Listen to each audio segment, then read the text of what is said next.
am honored and excited to welcome Malak Kraisha to kick off Season 2 of our podcast. Malak grew up in Jordan in the Middle East. One of my favorite things about the CFA Charter is that it is truly global, from both a unified investment framework as well as getting to know people you may not have met otherwise.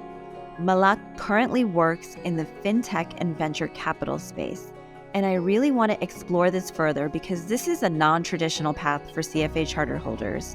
We typically see charter holders in asset management. Malak is one of the youngest CFA charter holders in the Middle East, and her story is full of twists and turns and literal broken bones. I know I have you in suspense now. So without further ado, let's talk to Malak. Malak, welcome to the podcast. Can you start off by telling us a bit about where you're from and your educational background? I grew up in Jordan. It's this very small country in the Middle East.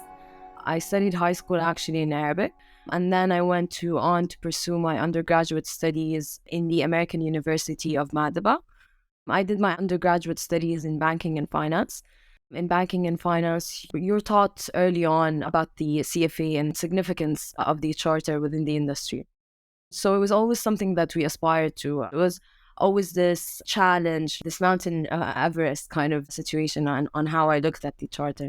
And then I graduated and went on to pursue a career in the financial sector. Upon graduation, I had the role as a financial analyst in the first fintech-focused corporate venture capital to come out of the Middle East, actually. The first year holding my role, of course, with fintech was a new term globally, not just in the Middle East, but more so to my career and to my background in finance. The tech part was a new addition to explore. This new job, this new field in fintech and venture capital. You said you were well aware of the CFA program from your time in college. When did you seriously consider joining the CFA program? In 2018, I've been doing my job for almost a year. My boss came to us as part of self-development. He offered the opportunity to sign up for certificates or training courses of our choice. So naturally, of course, I thought about doing the CFA. So they gave us a day to think about it and process it and see what we wanted to do. So I went back home and I was thinking about doing the CFA, and I was very nervous and scared of this commitment that required, on average, a minimum of 4 years. So I went back home and I wanted to talk to my brother. He's like my best friend. So we went outside to take a stroll, to take a walk. It was actually nighttime, so it was after work. And while we were walking, I was telling him I'm thinking about doing this and I'm really nervous and scared. So he tried to push me. He's like, why wouldn't you go for it? And I started to describe it as the most challenging thing ever. It requires, on average, a minimum 4 years. I might not be able to do it, and then all of the time and effort put would be gone to waste. Maybe I'm not smart enough, or I don't have enough background having studied in a school in Jordan, while this is an international certificate that is among the elites of certificates in the financial industry in particular. And I described the challenges and fears of me pursuing this path. So my brother, which is a PhD student in psychology, and studying consistently and researching is just the norm for him. He went on to encourage me aggressively, actually, and be like, just answer me this. What are you thinking? Why are you thinking of not doing it? I'm like, because what if I fail? Then all of this time and effort would go to waste. So he answered me back, and so what if you do fail? There's a lot of learning that happens along the way, so it's not just getting there, it's actually the journey. He went on to say that not doing something because you're scared of doing it has no reason to stop you from doing anything at all, actually. As a matter of fact, if you stay in your comfort zone, you will never progress into anything more.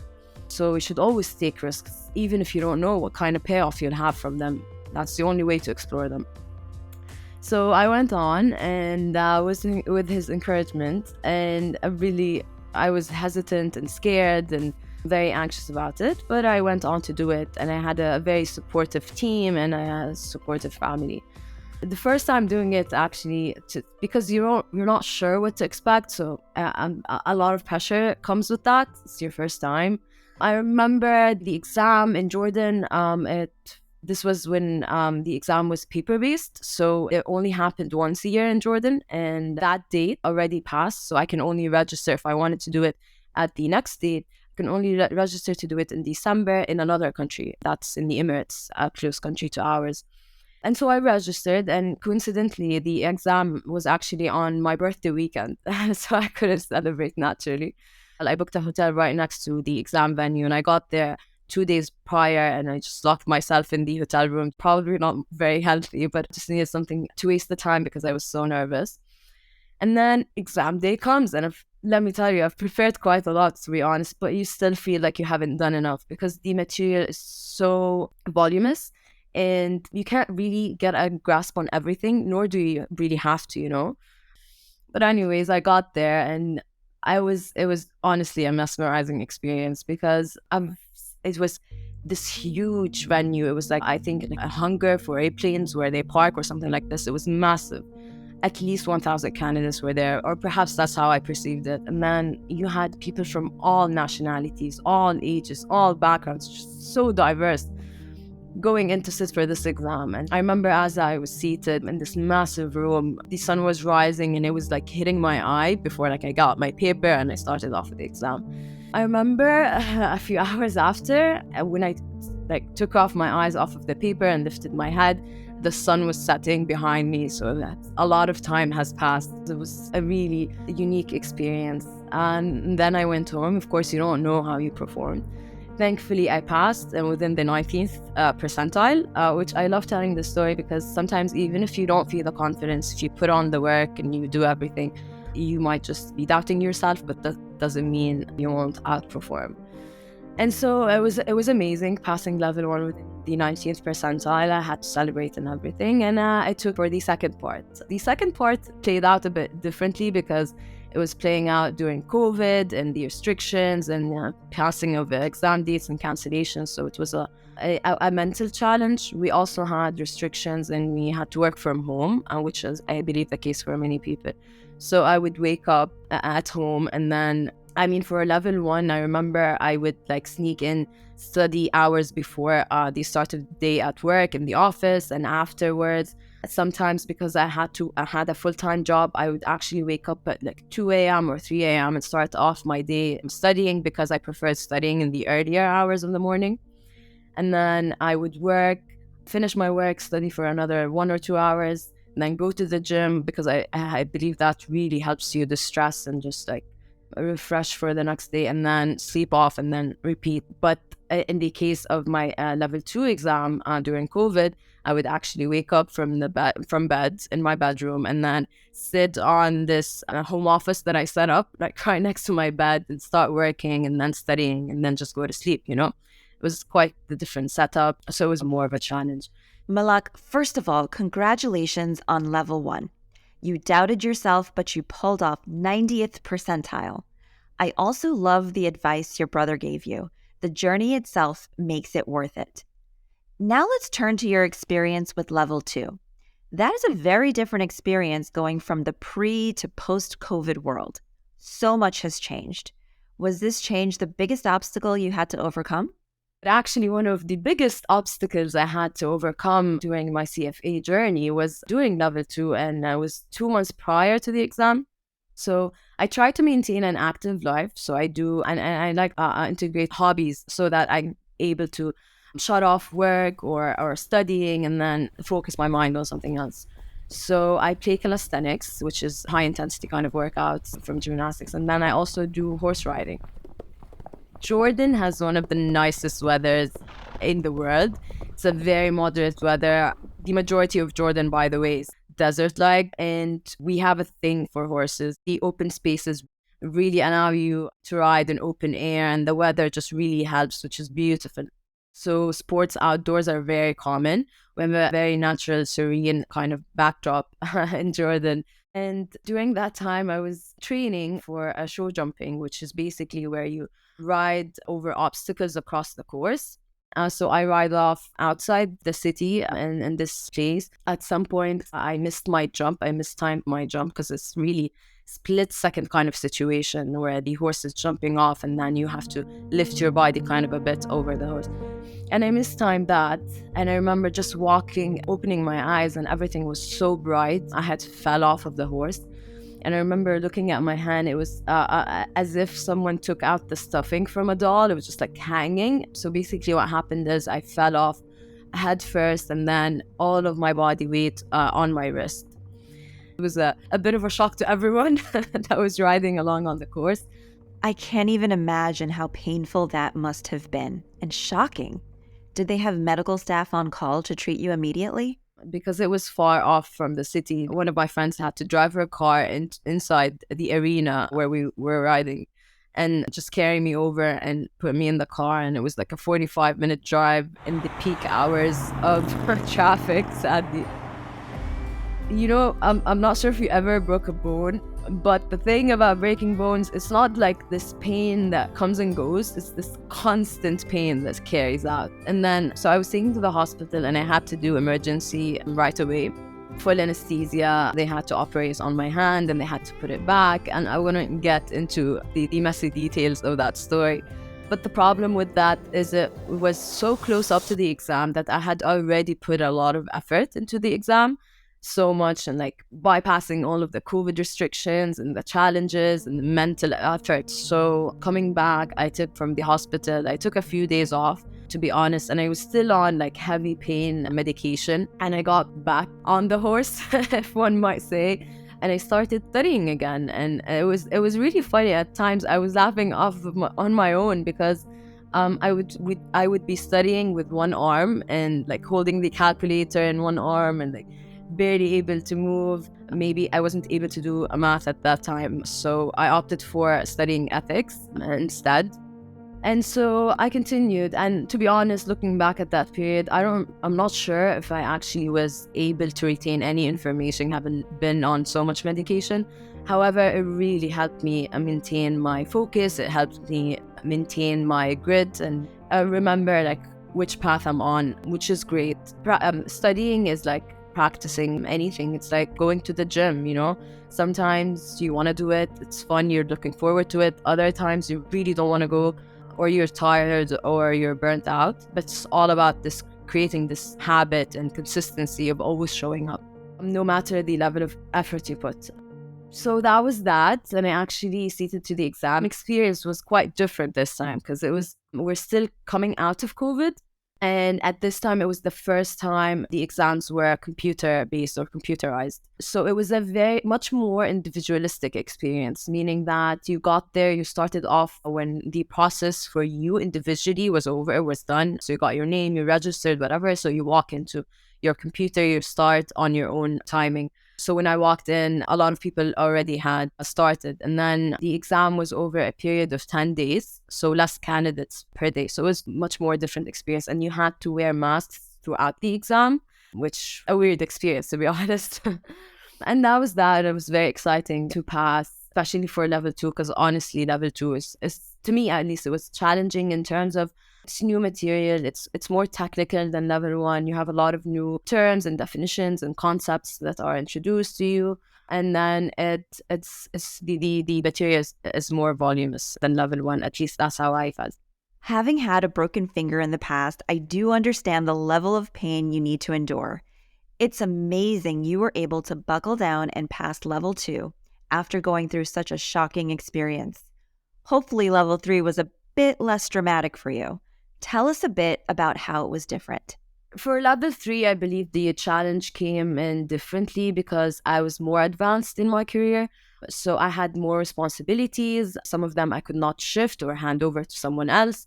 It was also the beginning of life getting back to normal after COVID. So it had a lot of social activities and distractions.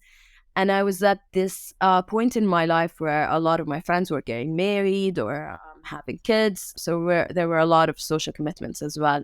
And I remember, so my books traveled with me to a lot of vacations. Like they went on holidays with me.